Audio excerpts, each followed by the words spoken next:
What's going on, guys? Wanted to take advantage of this beautiful day when I'm not all cooped up in the gym just to make a video, and hopefully I'll be making a couple of these a month just to update on what's going on in the gym with my clients and with myself. So first of all, as I record this in early March, I've got to give the biggest shout out in the world to my little powerlifting team, which consists of 6 ladies and 1 guy who have been training super duper hard these past 6 and even more months getting ready for this powerlifting competition.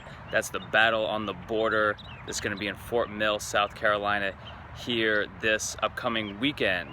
And we had a mock meet at our gym where we try to recreate the competition environment with judges, white and red lights for your lifts, and everybody did really, really great.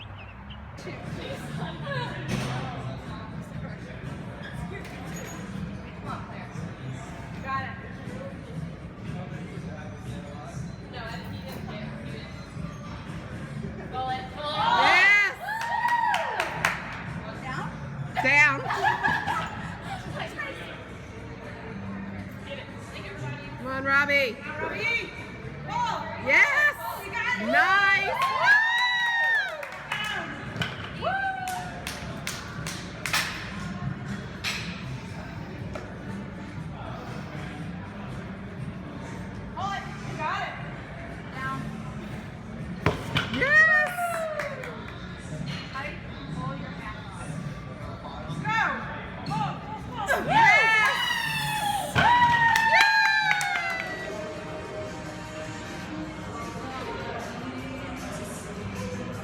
Down.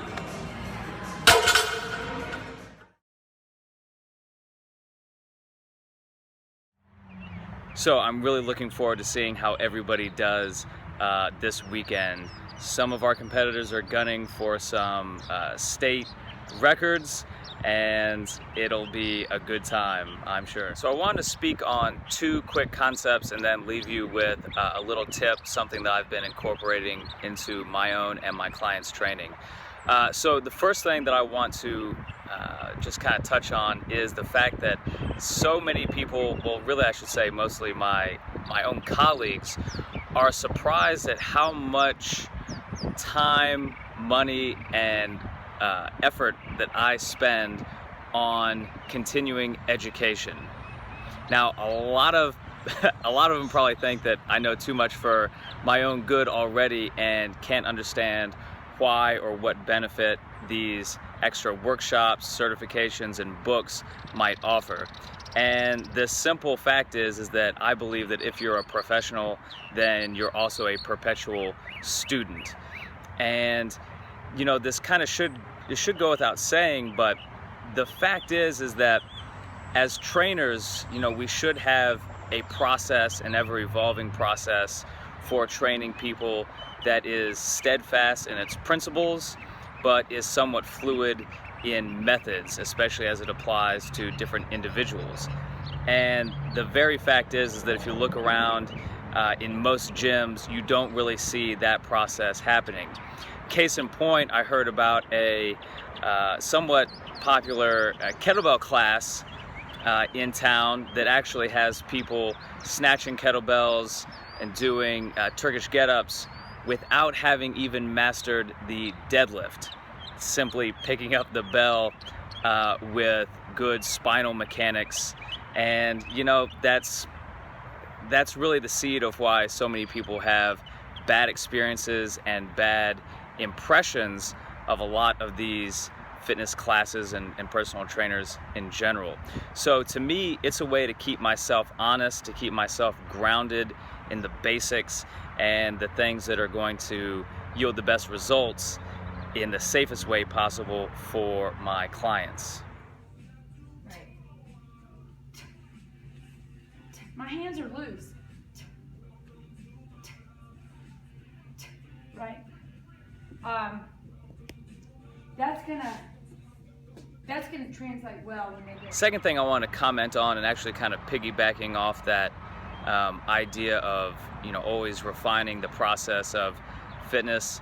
And really, as much as we'd all like to think that our process, our way of training, or our way of eating is the best, the fact is that there's no one best thing for everybody. And that's why I'm very upfront to say that if you don't enjoy the style that I or anybody else teaches or trains in, you do not have to do it any in particular way that somebody might say that you do.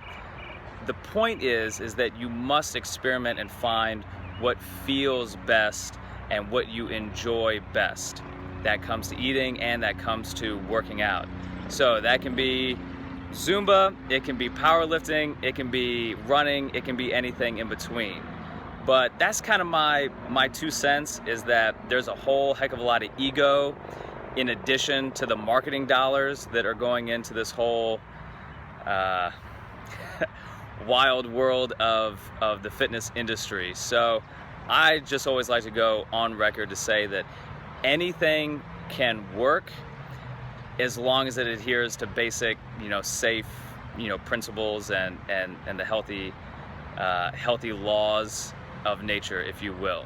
And the last couple things I want to wrap up with is, number one, a couple weeks ago I bought the Slingshot Hip Circle medium strength for lateral banded walks, squats, stuff like that, to warm up the hips and legs. And I gotta say, it has been a very, very valuable tool that has made a big difference in the way that I squat and just the general way that we warm up here at the gym. So I'd highly recommend checking that out. Very, very good product. And then finally, my good buddy and client Robbie just got done filming our Kettlebell 101 technique series, which, if it's done by now, I'll have a link somewhere right around here to check it out. And if you are in the Charlotte area, check out charlottekettlebell.com. Otherwise, I will see you on zachhenderson.com. Take care.